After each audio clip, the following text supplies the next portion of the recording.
राऊत साहेब, नाना पटोलेंनी एकनाथ शिंदे आणि अजित पवारांना ऑफर दिली आहे, तुम्ही आमच्याबरोबर या 2.5 वर्षासाठी मुख्यमंत्री पद देऊ. आता ह्याच्यावरती मी काय बोलू शकतो? मी काय बोलू शकतो ह्याच्यावरती? माझी वाचा गेलेली आहे. आपण राऊत साहेब, महाविकास आघाडीतील मोठे नेते आहेत. बघा, नाना पटोले हे आमचे सहकारी आहेत. नाना पटोले आमचे सहकारी आहेत, काँग्रेस पक्षाचे ज्येष्ठ नेते आहेत. त्यांनी विधानसभेचं अध्यक्षपद सुद्धा भूषवलेलं आहे. राजकारणामध्ये काही अशक्य नसतं, एवढंच मी सांगू शकतो. 2019 साली उद्धव ठाकरे यांच्या नेतृत्वाखाली महाविकास आघाडीचं सरकार येईल असं कोणाला वाटलं होतं का? आणि त्यानंतर परत 2.5 वर्षांनी एक असं अर्धमुर्द घटनाबाह्य सरकार सत्तेवरती येईल असं तरी कोणाला वाटलं होतं का? आणि त्यानंतर 2024 साली इतकं मोठं बहुमत फडणवीसांना मिळेल हे कोणी स्वप्नात तरी पाहिलं होतं का? पण राजकारण आहे, राजकारणामध्ये सर्व शक्यता ज्या असतात त्याचा सकारात्मक विचार करून पुढलं पाऊल टाकायचं असतं, असं मानणाऱ्यांपैकी आम्ही आहोत. आता आमच्या नानासाहेब पटोलेंनी जर कोणाला ऑफर दिली असेल आणि ती ऑफर जर स्वीकारली असेल तर आम्ही नक्की नाना पटोलेंशी चर्चा करू. नाही, पण राऊत साहेब, तुम्ही म्हणता की राजकारणात सगळं काही शक्य असतं. ज्या प्रकारचं राजकारण या महाराष्ट्रात सुरू आहे सध्या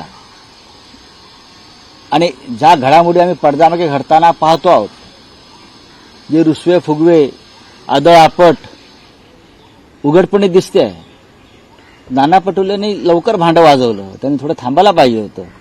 नाही, पण राऊत साहेब, तुम्ही म्हणजे शिवसेना युबीटी एकनाथ शिंदेंना सोबत घेऊन काही होऊ शकतं, म्हणजे राजकारणात काही होऊ शकतं असं नाही, तुम्ही तुमचा म्हणता? प्रश्न चुकीचा आहे. उद्धव ठाकरे एकनाथ शिंदे एकत्र येऊ शकतात? हा प्रश्न चुकीचा आहे तुमचा. हा प्रश्नच चुकीचा आहे. मी एवढंच म्हणेन, राजकारणामध्ये महाराष्ट्राच्या सध्या देशाच्या मी असं म्हणतो की साधारण वर्षभरानंतर देशातलं राजकारण बदलणार आहे. तुम्ही म्हणाल कसं? मी म्हणेन थांबा. तसं म्हणतो थांबा. एकनाथ शिंदे असं म्हणतायत की विरोधकांनी विकासाच्या रंगात सहभागी व्हावं. भगवा रंग हा कुणाचा द्वेष करत नाही, सगळ्यांना सोबत घेऊन चालतो. त्यांचा भगव्या रंगाशी संबंध नाही. एकनाथ शिंदे यांचा भगव्या रंगाशी काडी मात्र संबंध नाही. भारतीय जनता पक्षाच्या ताटाखालचे मांजरं झालेले जे लोक आहेत बरं का, त्यांच्या हातात भगवा नाही. ते भाजपचे झेंडे आहेत सगळे. हे सगळे अजित पवारांच्या हातात भाजपचा झेंडा आहे, एकनाथ शिंदेंच्या हातामध्ये भाजपचा झेंडा आहे. त्यांनी भगव्या झेंड्याची उगाच चिंता करू नये. हा छत्रपती शिवरायांचा, हिंदू हृदय सम्राट बाळासाहेब ठाकरेंचा जो भगवा झेंडा आहे तो माननीय उद्धव ठाकरे यांच्या नेतृत्वाखालच्या शिवसेनेकडे आहे. एवढंच मी सांगतो. काही वर्षापूर्वी एकनाथ शिंदे देखील काँग्रेसकडे जाणार होते अशी देखील चर्चा होती. काही आमदार नक्कीच चालले होते. पृथ्वीराज चव्हाणांना एकदा मुलाखत घ्या तुम्ही. आता अहमद पटेल नाही आहेत. अहमद पटेल आता नाही आहेत, त्याच्यामुळे मला फार त्याच्यामध्ये चर्चा करायचं नाही. काही व्यक्ती साक्षीला उपस्थित नाहीये साक्ष द्यायला.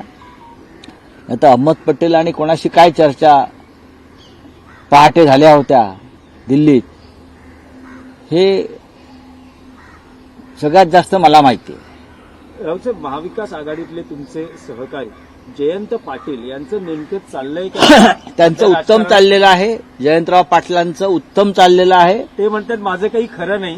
शक्तीपीठातल्या शेतकऱ्यांना जे आश्वासन देत होते त्या भाषणात त्यांनी असं म्हटलं होतं की माझं काही खरं नाही. जयंत पाटील हे महाविकास आघाडीचे सगळ्यात महत्वाचे नेते आहेत.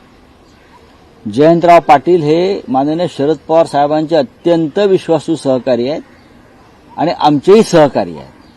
जयंत पाटला संदर्भात आमच्या कोणताही अफवा पसरवू नका, कायद्यानं कारवाई करू.